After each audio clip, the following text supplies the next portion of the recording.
नमस्कार दोस्तों।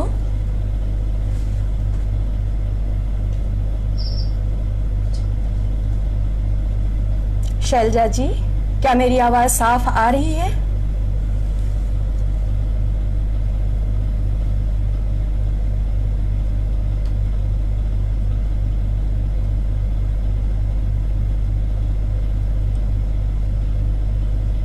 अभी मैं प्रतीक्षा करती हूँ आप में से कोई मित्र जुड़ जाएं या शैलजा जी आप आ जाएं तो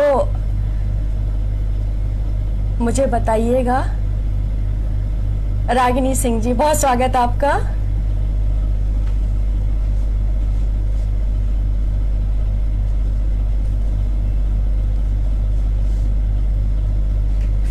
जैसा कि मैं देख पा रही हूँ कई सारे मित्र जुड़ते जा रहे हैं। आप सभी का बहुत स्वागत है। आप सभी के आने से निश्चित ही मुझे मनोबल मिल रहा है। शिप्रा शिल्पी, स्वागत है आपका।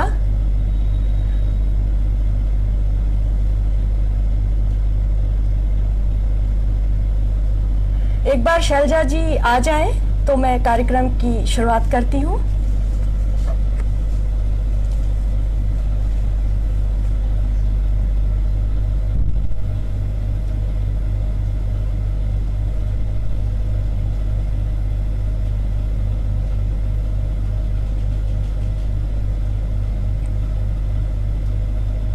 किशोर चौधरी जी, आपके आने से बहुत खुशी हो रही है, बहुत धन्यवाद आपका।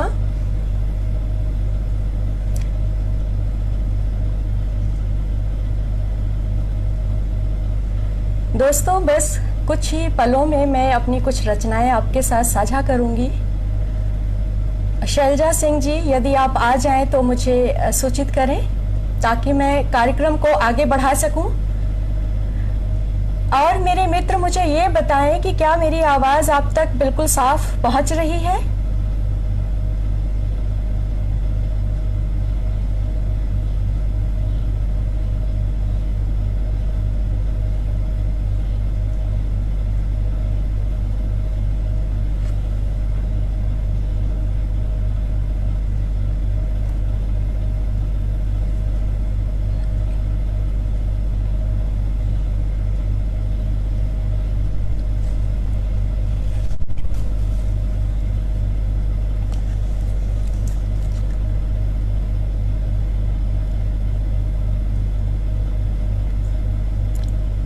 संभवतः शैलजा सिंह जी कहीं पर व्यस्त हो गई हैं या तकनीकी कारणों से भी कई वजह से लोग थोड़ा देर से जुड़ पाते हैं।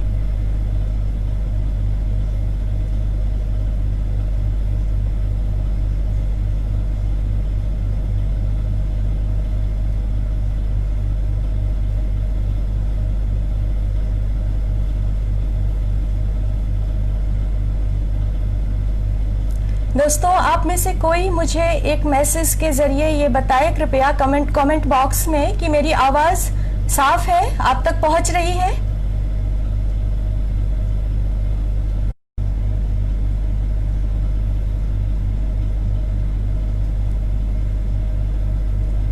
जी जी जी, शैलजा सिंह जी आ गई हैं। नमस्कार दोस्तों, तारांजलि फाउंडेशन के पेज के माध्यम से मैं इंदु सिंह आप सभी के बीच उपस्थित हूं अपनी कुछ कविताओं के साथ। कार्यक्रम प्रारंभ करने से पूर्व मैं तारा सिंह जी, यशपाल सिंह चौहान जी, सुनीता चौहान जी का आभार व्यक्त करना चाहती हूं।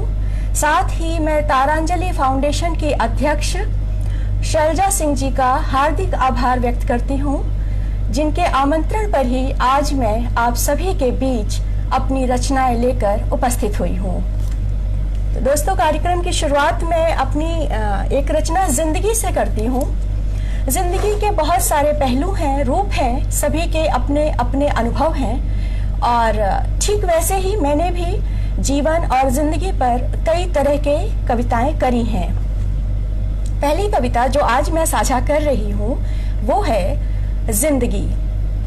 हाँ, आज ही तो दिखी तुम, लोहे के जाली बंद दरवाजे के उस पार, मुस्कुराती हुई उजली सी वो श्वेत रंग था तुम्हारा, फिर भी हरा भरा दिखा। हाँ, आज ही तो दिखी तुम लोहे के जाली बंद दरवाजे के उस पार, मुस्कुराती हुई उजली सी वो श्वेत रंग था तुम्हारा, फिर भी हरा भरा दिखा।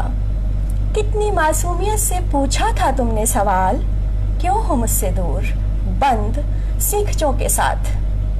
कितनी मासूमियत से पूछा था तुमने सवाल, क्यों हो मुझसे दूर बंद सीखचों के साथ।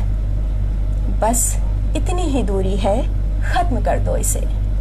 बस इतनी ही दूरी है, खत्म कर दो इसे। उठो आओ पास मेरे, तुम पर भी ये रंग खूब फबेगा। उठो आओ पास मेरे, तुम पर भी ये रंग खूब फबेगा। और मैंने उठकर खोल दिया दरवाजा, अब मुक्त था जीवन, खुश था जिंदगी के साथ। सही कहा था उसने, सही कहा था उसने, श्वेत रंग अपनी चमक से हर रंग भर देगा। कर देती है जिंदगी भी हर रंग को हरा भरा, वो भी अपने श्वेत रंग के साथ। कर देती है जिंदगी भी हर रंग को हरा भरा, वो भी अपने श्वेत रंग के साथ। मेरे बहुत सारे मित्र जुड़ गए हैं और मुझे बहुत खुशी हो रही है। आप सभी का बहुत शुक्रिया। और कविताओं को आगे बढ़ाते हुए दूसरी कविता मैंने एक जो हमारे घरों पे हमारी सहायिका होती हैं उस लड़की को लेकर के लिखी है, जो कभी स्कूल नहीं गई, वो साक्षर नहीं है, लेकिन वो कई कई घरों में काम करके अपने परिवार को चलाती है। तो कविता का शीर्षक है सविता। सविता पढ़ाई का प भी नहीं जानती। सविता पढ़ाई का प भी नहीं जानती, स्कूल जो नहीं गई कभी। वह मंझली है भाई बहनों में। बड़ा भाई बीए कर चुका, छोटी बहन 11वीं में है। बाप रिक्शा चलाता है, माँ घर संभालती है और सविता घर चलाती है। खर्चे बढ़ गए हैं बहुत, भाई के कपड़े और फोन के पैसे भी। खर्चे बढ़ गए हैं बहुत, भाई के कपड़े और फोन के पैसे भी। बहन पढ़ती है पर नहीं चाहती पढ़ना, बनना संवरना भाता है उसे, उम्र ही ऐसी है। सविता करती है साफ दूसरों के घरों की को जूठन को उनकी। सविता करती है साफ दूसरों के घरों को जूठन को उनकी। नहीं आती उसे कोई घिन, रगड़ रगड़ कर चमकाती है तवे कड़ाही को। गीली फर्श पर बिछ जाती है, उसे ठंड भी नहीं लगती, उसे शर्म भी नहीं लगती।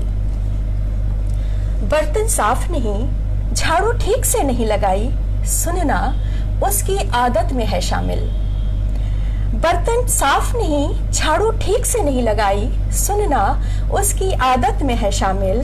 आज देर से क्यों आई या कल छुट्टी क्यों चाहिए, जैसे सवाल झुक जाते हैं उसके अड़ियल जवाब के समक्ष। चार घरों में काम करती है वो, चार घरों में काम करती है वो। सवालों जवाबों की आदी है वो। कमाती है 5,000 हर महीने, चलाती है माँ बाप का घर हर महीने। खुद पहनती है दूसरों की उतरन, लगा देती है जीवन अपनों को सजाने में। खुद पहनती है दूसरों की उतरन, लगा देती है अपना जीवन अपनों को सजाने में। शादी की उम्र है पर शादी भला कहाँ, शादी की उम्र है पर शादी भला कहाँ। भाई की नौकरी ही माँ बाप का अरमान, करेगी इंतजार कर रही है वो, करेगी इंतजार कर रही है वो। कोई तो सुबह हो जो हो। सविता चुप रहती है, सविता चुप रहती है, बोलना उसे नहीं भाता। उसका मौन अपने साथ हर बवंडर को पी जाता। सविता चुप रहती है, बोलना उसे नहीं भाता। उसका मौन अपने साथ हर बवंडर को पी जाता। कभी कभी हौले से मुस्काती है जब, जिंदगी भी उसके समक्ष ठगी रह जाती है तब। कभी कभी हौले से मुस्काती है जब, जिंदगी भी उसके समक्ष ठगी रह जाती है तब। मैं देख रही हूँ कि वंदना सिंह जी भी हैं, आपको मेरा प्रणाम। मेरे सभी मित्रों को मैं का हार्दिक आभार व्यक्त करती हूँ, प्रणाम करती हूँ। आप सभी का आना निश्चित ही मेरे लिए बहुत संबल प्रदान करने की बात है। और कार्यक्रम को आगे बढ़ाते हुए दोस्तों, मैं गांव से हूँ। मेरी जन्मभूमि, मेरी कर्मभूमि सब गांव रहा है। गांव में जन्मी पली बढ़ी हूँ, तो मैं गांव की लड़की हूँ। इसलिए भी शायद मुझे गांव से अति प्रेम है और मैंने गांव पर कई सारी रचनाएं लिखी हैं। आज मैं उनमें से 2-3 कविताएं आपके साथ साझा करूंगी जो कि गांव पर हैं। अभी मैं एक कविता साझा कर रही हूँ। गांव कहता है कि गांव हूँ मालूम है मुझे। इसमें गांव का मानवीकरण किया है और गांव खुद बता रहा है कि उसकी क्या दशा है या उसके लिए लोग क्या कहते हैं, और वो गांव कह रहा है कि उसे सब मालूम है। आप कविता देखिए। गांव हूँ मालूम है मुझे, फिर भी चर्चा सब जगह मेरी। गांव हूँ मालूम है मुझे, फिर भी चर्चा सब जगह मेरी। मैं खो गया हूँ ये भी कहा किसी ने, मैं खो गया हूँ ये भी कहा किसी ने, बदल गया हूँ ये भी। मुझे मेरी पहचान को धूमिल किया जा रहा है। गांव को विषय बना दिया है आज, गांव को विषय बना दिया है आज। मुझ पर चर्चा मेरी चिंता, सबसे बड़ा आज का मुद्दा। न आना है किसी को मेरे पास, न जानने हैं मेरे जज्बात। न आना है किसी को मेरे पास, न जानने हैं मेरे जज्बात। बस करनी है चर्चा खास, मेरी तरक्की मेरी खामियां। मेरी तरक्की मेरी खामियां, मुझ पर सरकारी खर्चे सब मुझ पर कुर्बान। कितना क्या चाहिए या कितना है मिला, मुझे कितना क्या चाहिए या कितना है मिला। न इसकी किसी को कोई पहचान, कविता लिखो मुझ पर कहानी भी। गांव कह रहा है कि कविता लिखो मुझ पर कहानी भी। उपन्यास से तो भरा हूं मैं, लिखने को हर किसी को बस यूं ही मिला हूं मैं। जैसे समाज में कुछ और अब शेष ही न हो, जैसे समाज में अब कुछ और शेष ही न हो। महानगर मुझ पर गर्व करते अपनी चमकीली गोष्ठियों में। महानगर मुझ पर गर्व करते अपनी चमकीली गोष्ठियों में। थोथली बातों से अनभिज्ञ नहीं हूं मैं, थोथली बातों से अनभिज्ञ नहीं हूं मैं। अब बस भी करो, अब बस भी करो। गाँव था अब भी वही हूँ, बेवजह अपनी खामियां भरने करो। बेवजह अपनी खामियां भरने को मुझे मत उजागर करो। बदला मैं नहीं, बदला मैं नहीं, बदल रहे हो तुम मुझे। जैसा हूँ रहने दो, जैसा हूँ रहने दो। हाँ इतनी ही फुर्सत है गर तुम्हें, लिखो कुछ खुद पर गर लिख सको तो। हाँ इतनी ही फुर्सत है गर तुम्हें, लिखो कभी खुद पर गर कुछ लिख सको तो। बहुत शुक्रिया शिप्रा, दिव्या सिसोदिया जी, बहुत हार्दिक आभार आपका। और दोस्तों शाम का वक्त है, तो एक रचना शाम पर तो होनी ही चाहिए। और आप सभी के इतने प्रेम से मैं एकदम भाव विभोर हो रही हूँ कि आप सब अपना कीमती समय निकाल कर मुझे सुन रहे हैं। तो शाम पर मेरी ये रचना आप सभी को मैं समर्पित करती हूँ कि शीर्षक है चाहत यही। चाहत यही कि गुजरे एक शाम आपके साथ, चाहत यही कि गुजरे एक शाम आपके साथ। करूं महसूस जमी से ऊपर उड़ रहे कदमों को, हवा से लहराता हुआ बदन, कानों में गूंजता मल्हार। चाहत यही कि गुजरे एक शाम तुम्हारे साथ, करूं महसूस जमी से ऊपर उड़ रहे कदमों को, हवा से लहराता हुआ बदन, कानों में गूंजता मल्हार। चाहत ये भी कि ठंड से सख्त हुए गालों पर गर्म सेक तुम्हारे हाथों की, चाहत ये भी कि ठंड से सख्त हुए गालों पर गर्म सेक तुम्हारे हाथों की, और झुकी बंद पलकों पर अनगिनत बोसे लबों के। चाहत जरा सी शामें अनगिनत, चाहत जरा सी शामें अनगिनत, ढल जाएगी जिंदगी ऐसी ही शाम में कि चाहत फिर भी रहेगी जिंदा, गुजरे एक शाम तुम्हारे साथ। कि चाहत फिर भी रहेगी जिंदा, गुजरे एक शाम तुम्हारे साथ। बहुत शुक्रिया दोस्तों, आशा है कि मैं आप सभी को निराश नहीं कर रही होंगी। मैंने कोशिश ये कर रही हूँ कि अलग अलग स्वाद की, अलग अलग भावों की रचनाएं आप सभी के साथ साझा करूं। किसी एक भाव या एक विषय पर मैं नहीं अपनी रचनाएं रख रही हूँ। जी शैलजा जी, बहुत बहुत धन्यवाद। मैंने चुप्पी शीर्षक से भी छोटी छोटी 2-3 रचनाएं लिखी हैं, बहुत छोटी छोटी कविताएं हैं। और क्योंकि हमारे समाज की विडंबना कहिए या जो भी, कई बार चुप्पी बहुत अखरती है। जहाँ चुप्पी नहीं होनी चाहिए वहाँ चुप्पी होती है, और कई बार चुप्पी तो नहीं होती पर वो जो चीखें होती हैं वो अनसुनी करी जाती हैं। तो उसी पर है चुप्पी 1। चुप्पी बयां भी होती है और जज्ब भी। चुप्पी बयां भी होती है और जज्ब भी, चीखें गूंगी भी होती हैं और अदृश्य भी। चुप्पी बयां भी होती है और जज्ब भी, चीखें गूंगी भी होती हैं और अदृश्य भी। निर्भर करता है कि चुप्पी कहाँ है और चीखें किसकी। निर्भर करता है कि चुप्पी कहाँ है और चीखें किसकी। खामोश चीखों की असहनीय आवाज तार तार करती है समाज को। खामोश चीखों की असहनीय आवाज तार तार करती है समाज को। मूक बन निहारते हैं सब, कभी चुप्पी कभी चीखों को। मूक बन निहारते हैं सब, कभी चुप्पी कभी चीखों को। जारी है ये क्रम सदियों से, जारी है ये क्रम सदियों से। इसी तरह से चुप्पी की एक दूसरी कविता, चुप्पी 2। चुप्पी एक हद तक अच्छी लगती है फिर नापसंद। चुप्पी एक हद तक अच्छी लगती है फिर नापसंद, और फिर वो आपको तोड़ती है। चुप्पी एक हद तक अच्छी लगती है फिर नापसंद, फिर सालती है, और फिर भी न टूटी तो आपको तोड़ती है। एहतियातन खुद को टूटने से बचाने के लिए इसे तोड़ देना चाहिए। एहतियातन खुद को टूटने से बचाने के लिए इसे तोड़ देना चाहिए।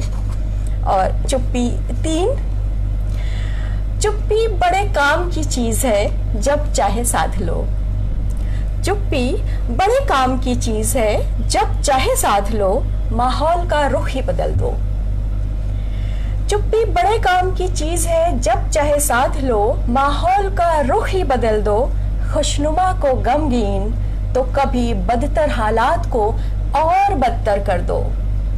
सामाजिक दायित्वों से भागने का सबसे आसान तरीका ये चादर ओढ़ लो। सामाजिक दायित्वों से भागने का सबसे आसान तरीका ये चादर ओढ़ लो।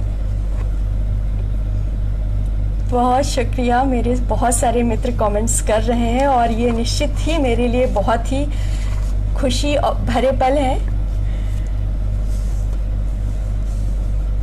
दोस्तों, मैंने अभी आप सबसे कहा था कि मैं गांव की लड़की हूं और मैं अपनी 2-3 रचनाएं गांव पर तो सुनाऊंगी ही सुनाऊंगी, क्योंकि मुझे अति प्रेम है। तो मैं गांव की लड़की शीर्षक से मैंने 2 कविताएं लिखी हैं। पहली कविता जो कि मेरे संग्रह में है मैं वो पढ़ूंगी, और दूसरी कविता संग्रह में नहीं है, मैंने बाद में लिखी, मैं वो पढ़ूंगी। पहली कविता गांव की लड़की जो मैं आपके साथ साझा करना चाह रही हूँ, इसमें मैंने गांव की एक लड़की के बचपन से लेकर उसके बड़े होने तक, उसके विवाह होने तक और उसके बाद उसके माँ होने तक के रूप को शब्दों के माध्यम से चित्रित किया। गांव की लड़की, इसमें एक शब्द आता है कैथा। कैथा उत्तर प्रदेश में इसे कैथा ही बोलते हैं। ये एक फल होता है जो कि काफी हार्ड होता है और अंदर से खट्टा बख्ठा होता है, तो ज्यादातर इसको चटपटे नमक के साथ ही खाया जाता है। हो सकता है अन्य प्रदेशों में इसे कुछ और कहा जाता हो। तो आइए मिलते हैं गांव की लड़की से। याद आ गई कैथा खाते हुए साथ और सुनाई दी उसकी तेज मिर्च वाली चटकारे की चटाक।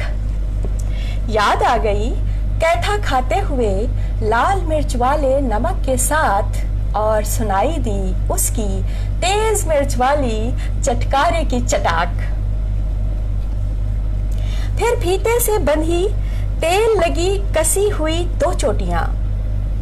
फीते से बंधी तेल लगी कसी हुई दो चोटियां, बीच में सीधी सपाट उसकी मांग, जैसे बटे हो दो हिस्से और एक भी बाल को इजाजत नहीं पार करने की वो बात। बैठी दो सहेलियों के साथ चटाचट खेलती गुट्टों की आवाज। बैठी दो सहेलियों के साथ चटाचट खेलती गुट्टों की आवाज, चट चट खट खट खिलखिलाती उन्मुक्त हंसी वो खनकती आवाज। नीला कुर्ता, सफेद सलवार, कुर्ते में चिमटी से लगाया हुआ दुपट्टा, जाती हुई स्कूल अपने छोटे भाई बहनों के साथ, जैसे जाना है किसी और ही जहान, बस उड़ान को तैयार हो रहे पंख। चूल्हे में कंडे सुलगाती, चूल्हे में कंडे सुलगाती, फुकनी से फूंक मारती, चिमटे से लकड़ी सुधारती, धुएं से आंखों को मींजती और फिर जलते हुए चूल्हे पर रखती हुई अदहन, काटती हुई साग, एक साथ सारा काम कर लेने का विश्वास। मोटा लगा आलता, चौड़ी सी पाजेब और तीन तीन बिछुए।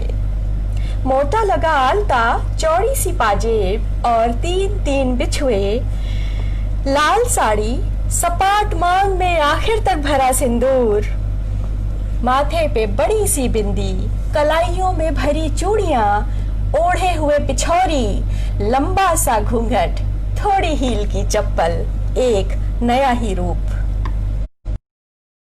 सुखाती हुई कथरी, फिर सुखाती हुई कथरी, गोद में बच्चा, चढ़ा चूल्हा, चौका बासन, बिखरे बाल, अधखुला शरीर, घुटने तक फॉल की साड़ी, बटोर रही है आंगन, आंचर में अब भी बंधा है कैथा कि खाएगी फुर्सत में कभी। हाँ, वही गांव की लड़की। आंचर में अब भी बंधा है कैथा कि खाएगी फुर्सत में कभी। हाँ, वही गांव की लड़की। थैंक यू शिप्रा, तुम्हें पुरानी यादें याद आ रही हैं। मैं उम्मीद करती हूँ कि गांव की लड़की से आप सभी की मुलाकात अच्छी रही होगी। ये वो लड़की थी जो स्कूल पढ़ने जा रही थी, उसको ये सुविधा प्राप्त थी। जो मैंने काफी समय के बाद गांव की लड़की शीर्षक से दूसरी कविता लिखी, वो लड़की एक गरीब परिवार से है और वो स्कूल नहीं जाती है। उसका जीवन गांव से जुड़ा है और उसका ही इस लड़की से विपरीत है। उसकी नजर से यदि हम गांव को देखते हैं तो वो कुछ अलग है। तो गांव की लड़की शीर्षक 2 से जो कविता है वो ये है। मैं बैसवारे से हूँ, वहां पर घुटने को गांठी भी बोलते हैं। गांठी जैसे घुटना हम लोग बोलते हैं तो वहां गांठी बोलते हैं। तो गांठी तक चढ़ाकर मोड़ी हुई सलवार, गांठी तक चढ़ाकर मोड़ी हुई सलवार, गांठी से थोड़ा नीचे पानी में डूबे हुए पैर, गांठी तक चढ़ाकर मोड़ी हुई सलवार, गांठी में से थोड़ा नीचे पानी में डूबे हुए पैर।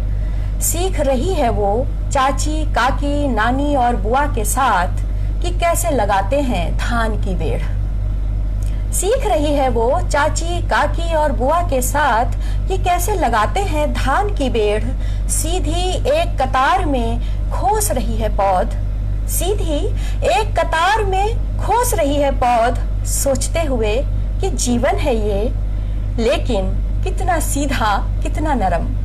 सोचते हुए कि जीवन है ये, लेकिन कितना सीधा कितना नरम। गा रही है सभी के साथ लोकगीत बिना किसी प्रशिक्षण के। गा रही है सभी के साथ लोकगीत बिना किसी प्रशिक्षण के। कोस तक फैल रही है इनके गानों की आवाज। खेतों के मेड़ों से खोटती हुई बथुआ तो कभी खुदे हुए शकरकंद के खेत से उखाड़ती उसकी जड़।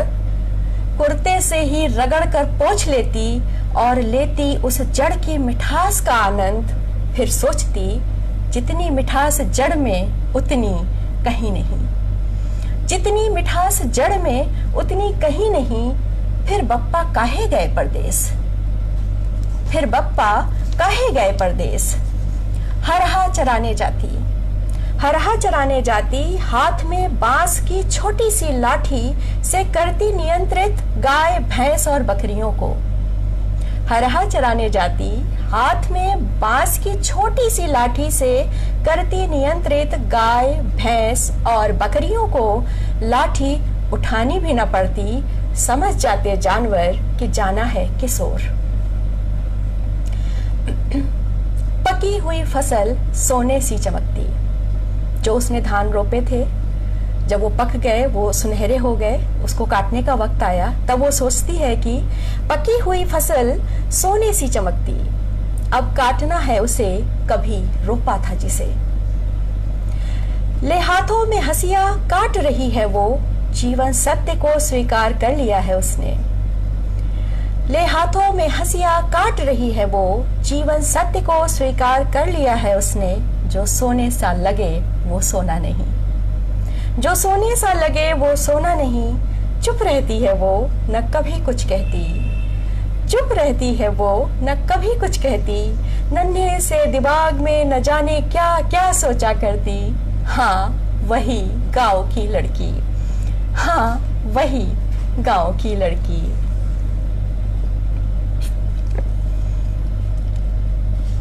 बहुत धन्यवाद आप सभी का। मैं उम्मीद करती हूँ कि मेरी गांव की दोनों लड़कियां आपको पसंद आई होंगी। और बात अभी गांव की लड़की की हो रही थी, तो मैं स्त्री विमर्श को कैसे छोड़ दूं या छूता रखूं। दो कविताएं अपनी रखती हूँ स्त्री विमर्श पर, और दोनों कविताओं के भाव बिल्कुल अलग हैं। आप सुनिए और फिर आप बताइएगा। पहली कविता है आहिस्ता आहिस्ता। जैसे ही सिल के दांत घिसने लगते हैं, उसे फिर से छिदवाती है औरत। सिल यानी जो घर पे सिलबट्टा हम इस्तेमाल करते हैं, जिसपे मसाले पीसे जाते हैं, चटनियां बनती हैं। तो जैसे ही सिल के दांत घिसने लगते हैं, उसे फिर से छिदवाती है औरत। पत्थर पर चलती हुई छेनी और हथौड़ी की मार थोड़ा खुरच देती है सिल को। पत्थर पर चलती हुई छेनी और हथौड़ी की मार थोड़ा खुरच देती है सिल को, और बार बार लगातार प्रहार के बाद तैयार होती है सिल पूरी तरह। और लगातार बार बार प्रहार के बाद तैयार होती है सिल पूरी तरह। अब जो चाहे पीसो पिसेगा, अब जो चाहे पीसो पिसेगा। पहले थोड़ी खिसकन जरूर निकलेगी, आहिस्ता आहिस्ता सब गायब। पहले थोड़ी खिसकन जरूर निकलेगी, आहिस्ता आहिस्ता सब गायब। तैयार की जाती है औरत भी इसी तरह, तैयार की जाती है औरत भी इसी तरह। रोज छेदी जाती है उसके सब्र की सिल। हथौड़ी से चोट होती है उसके विश्वास पर, और छेनी करती है तार तार उसके आत्मसम्मान को। कि तैयार की जाती है औरत भी इसी तरह, रोज छेदी जाती है उसके सब्र की सिल, हथौड़ी से चोट होती है उसके विश्वास पर, और छेनी करती है तार तार उसके आत्मसम्मान को। कि तब तैयार होती है औरत पूरी तरह, कि तब तैयार होती है औरत पूरी तरह, चाहे जैसे रखो रहेगी, चाहे जैसे रखो रहेगी। पहले थोड़ा विरोध थोड़ा दर्द जरूर निकलेगा, पहले थोड़ा दर्द थोड़ा विरोध जरूर निकलेगा। आहिस्ता आहिस्ता सब गायब, आहिस्ता आहिस्ता सब गायब। बहुत शुक्रिया दीपशिखा सिंह। शोभा दी भी आ गई हैं, बहुत आभार आपका। और आज की स्त्री जो है वो काफी मुखर है, वो अपने प्रति जागरूक है, वो अपने अधिकारों के प्रति जागरूक है। और ये रचना आज की नारी का युवा स्वर है। शीर्षक है नहीं होना चाहती। नहीं होना चाहती मैं पौधा छुई मुई का, नहीं होना चाहती मैं पौधा छुई मुई का, कि कोई भी बंद कर दे मुझे मेरे वजूद में। नहीं होना चाहती मैं पौधा छुई मुई का, कि कोई भी बंद कर दे मुझे मेरे वजूद में। हो जाना चाहती हूँ कैक्टस की तरह, छुअन का ख्याल भी न कर सके कोई। हो जाना चाहती हूँ कैक्टस की तरह, कि छुअन का ख्याल भी न कर सके कोई। जब तक रहूं जो हूं रहूं, जब तक रहूं जो हूं रहूं, कि सख्त चुभते कैक्टस पर भी खिलते हैं कोमल फूल, कि सख्त चुभते कैक्टस पर भी खिलते हैं कोमल फूल। हो जाना चाहती हूँ दुनिया की तरह सख्त, बन जाना चाहती हूँ एक अदद कैक्टस। हो जाना चाहती हूँ दुनिया की तरह सख्त, बन जाना चाहती हूँ एक अदद कैक्टस। शुक्रिया अंजना। विजय राय सर जी, बहुत आभार आपका, बहुत खुशी हो रही है आपका कमेंट पढ़कर। नरेश जी, आदरणीय नरेश जी, बहुत बहुत बहुत आभार, शुक्रिया। और उम्मीद कर रही हूँ कि मैं आप लोगों को जिस उम्मीद से आप सब आए हैं वो खुराक दे पा रही हूँ। आप मेरी कविताओं से के आनंद में हैं। अब अगली रचना है, ये मैं बाल मजदूर पर है। हम सभी को मालूम है कि बाल मजदूर एक अपराध है, और फिर भी हम सब विवश हैं ये देखने के लिए। आप हम कहीं भी जाएं, कंस्ट्रक्शन साइट पर जाएं, तो हमें ढाबों पर जाएं, छोटे छोटे बच्चे काम करते हुए दिख जाते हैं। और ऐसे ही एक बच्चा मुझे एक जगह पर दिखा, जो कि छोटा सा बच्चा था और वो ईंटों को ढो रहा था। उसे देखकर जो भाव, जो विवशता मुझे महसूस हुई, उसे मैंने लिखा है। कविता का शीर्षक है आज दिखा फिर जीवन कुछ करीब। आज दिखा जीवन फिर कुछ करीब, आंखें थी सूनी ईंट गारे में था नसीब। आज दिखा जीवन फिर कुछ करीब, आंखें थी सूनी ईंट गारे में था नसीब। टूटा सा तारा वो नन्हा सा बीज, टूटा सा तारा वो नन्हा सा बीज, उठाता अपने हाथों में कई कई ईंट। हर पल सहेजते हम बच्चों को कितना, हर पल सहेजते हम बच्चों को इतना, न छू पाए इन्हें कभी कोई वेदना। पर यहाँ दृश्य था कुछ और ही, पर यहाँ दृश्य था कुछ और ही। नन्हे से हाथों में थी ईंटें भारी, तन पे एक कपड़ा न पैरों में कुछ, तन पे एक कपड़ा न पैरों में कुछ। लगा था अडिग वो काम में खुश, न कपड़ों की चाह न जीवन से गिला, न कपड़ों की चाह न जीवन से गिला।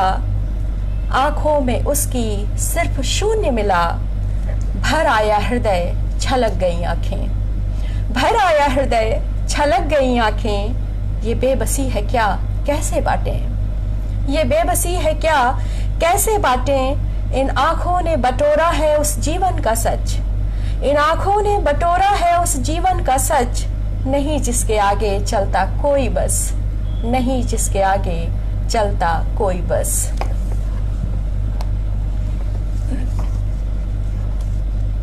जी शैलजा जी, ये एक ज्वलन समस्या है और ऐसी कितनी ही समस्याएं हैं हम सभी के जीवन में, हमारे आसपास, जिन्हें हम देखते हैं, विवश होते हैं, पर कुछ नहीं कर सकते हम। इसी तरह से हम सभी खुश रहना चाहते हैं और खुश रहना चाहिए, क्योंकि जीवन में उतार चढ़ाव आते रहते हैं, पर कभी कभी न चाहते हुए भी उदासियां आपको घेर लेती हैं। ठीक उसी तरह न चाहते हुए भी एक छोटी, बहुत छोटी सी रचना इस विषय पर भी सुना रही हूँ। कुछ टूट रहा है, शीर्षक है कुछ टूट रहा है। कहीं भीतर ही भीतर कुछ टूट रहा है, कुछ बिखर रहा है।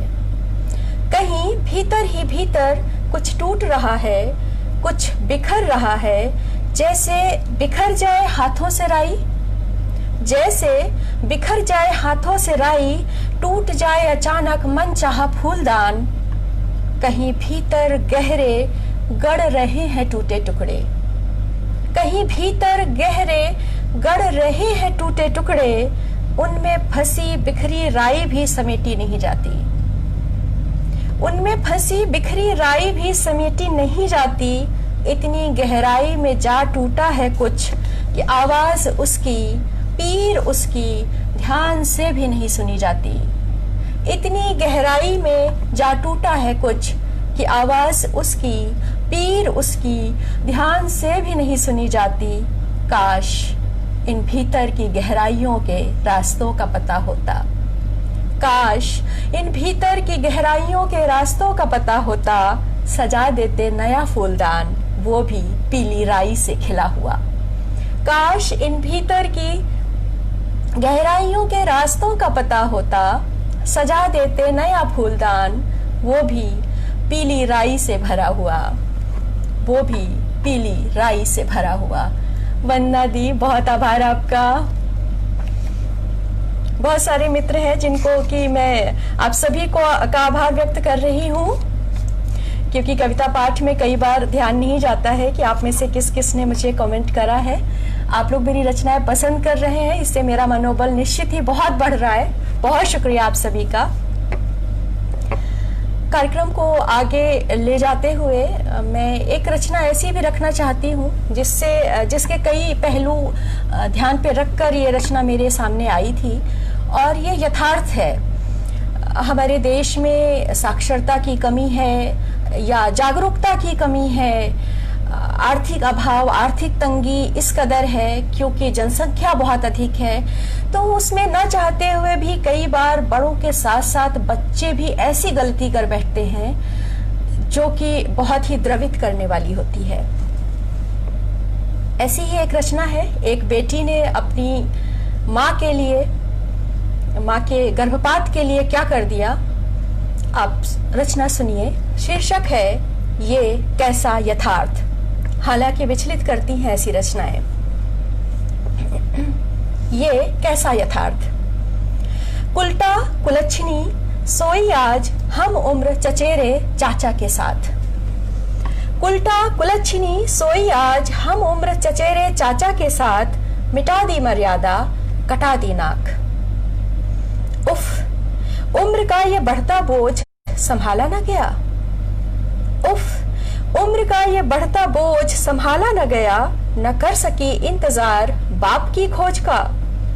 पीट पीट कर माई ने जब डाला अंदर हाथ, 100 रुपए के नोट ने फाड़ दिए जज्बात।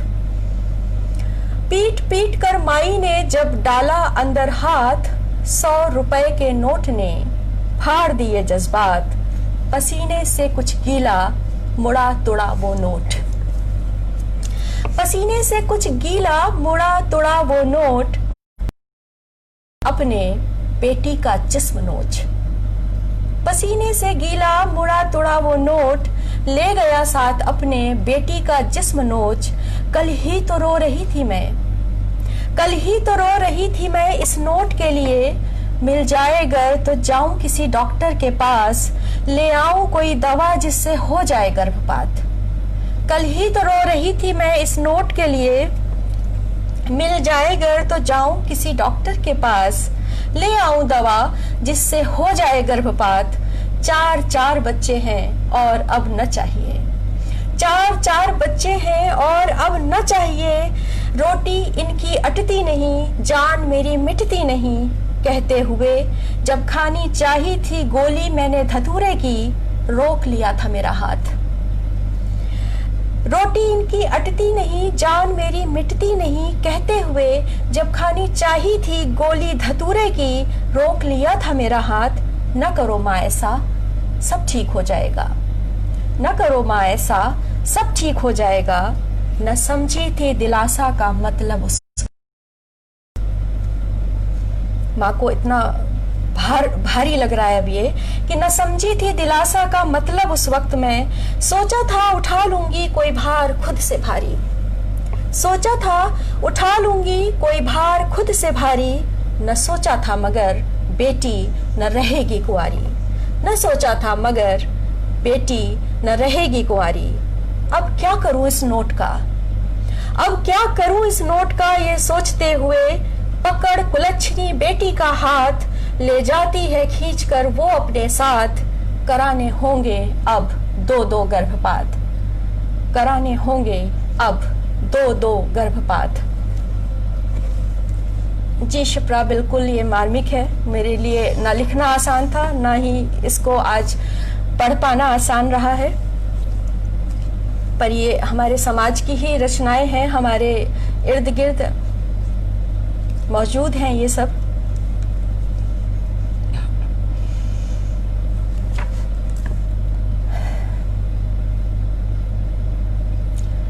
विषय को बदलते हुए मैं आती हूँ बारिश पर। अभी अभी सावन गया है लेकिन बारिश खूब हो रही है, और बारिश जितना कि प्रकृति को पसंद है उतना ही आपको और मुझे भी। एक छोटी सी रचना है, शीर्षक है स्पर्श मात्र से। पानी की एक बूंद समान तुम, स्पर्श मात्र से हरी होठती हूँ।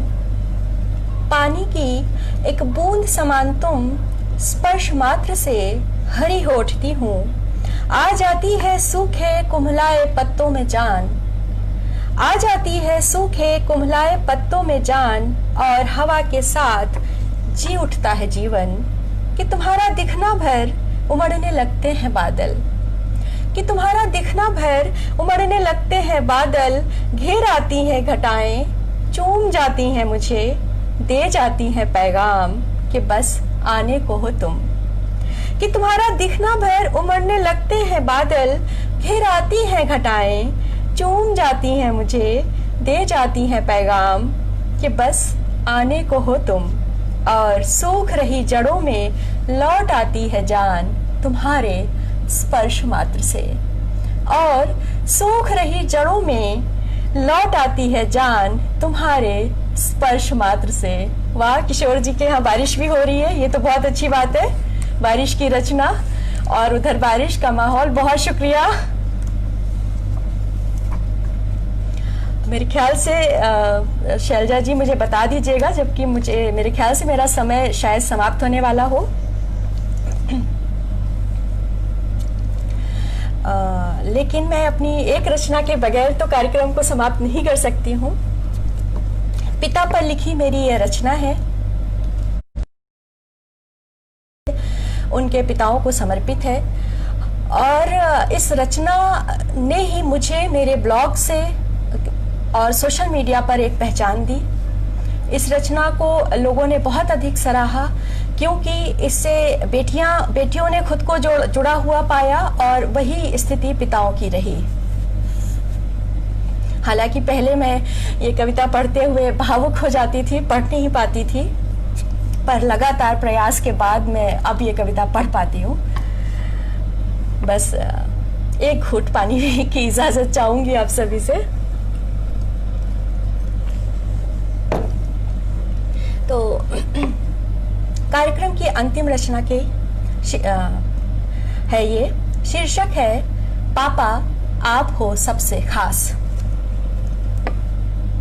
पापा कभी गले नहीं लगाते, कभी प्यार नहीं जताते, कभी पसंद नहीं पूछते, फिर भी पसंद की हर चीज बिन कहे ही ला देते हैं, जाने कैसे।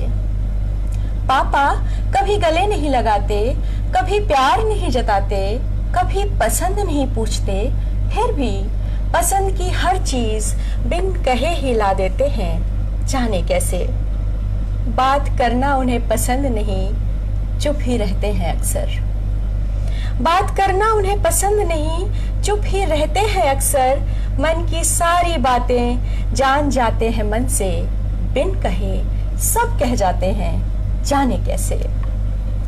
पापा कुछ सख्त सी दूरियां रखते हैं हमारे साथ। पापा कुछ सख्त सी दूरियां रखते हैं हमारे साथ, पर किसी और की सख्ती मंजूर नहीं उन्हें। अपने इस प्रेम को सख्ती से छुपाते हैं, जाने कैसे।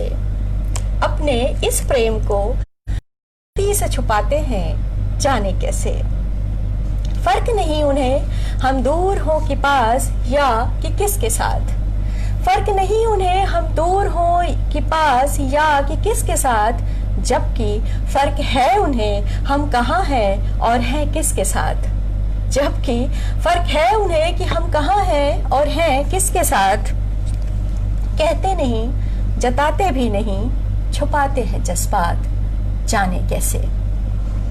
पापा कभी रोते नहीं, कभी रोए भी नहीं, मेरी विदाई में भी नहीं। पापा कभी रोते नहीं, कभी रोए भी नहीं, मेरी विदाई में भी नहीं।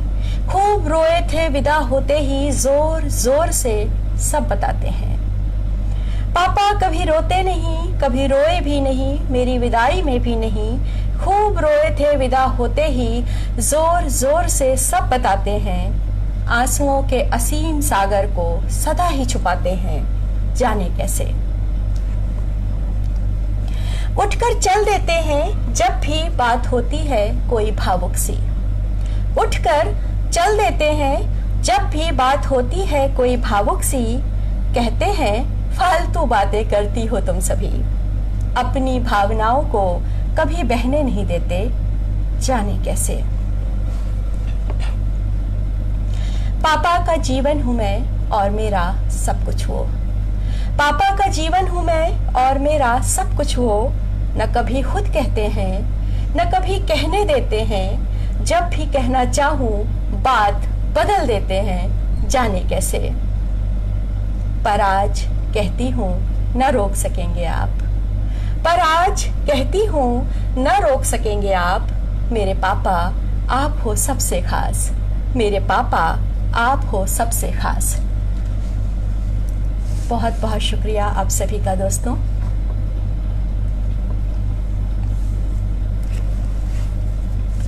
अंत में पुनः मैं एक बार तारांजलि फाउंडेशन का हार्दिक आभार व्यक्त करती हूँ। खास करके मैं शैलजा सिंह जी का बहुत ही आभार व्यक्त करती हूँ, जिनके आमंत्रण पर मुझे आज ये सुअवसर मिला कि मैं आप सभी के साथ अपनी रचनाओं को साझा कर सकूं। दोस्तों आप सभी आए, आप सभी लोगों का हृदय की गहराइयों से बहुत बहुत धन्यवाद। आप सभी मेरे अपने हैं। आप सभी वैश्विक महामारी के बीच अपना ख्याल रखिए। आप सभी स्वस्थ रहें, सुखी रहें, यही शुभकामना है। इसी के साथ मुझे इजाजत दीजिए। नमस्कार।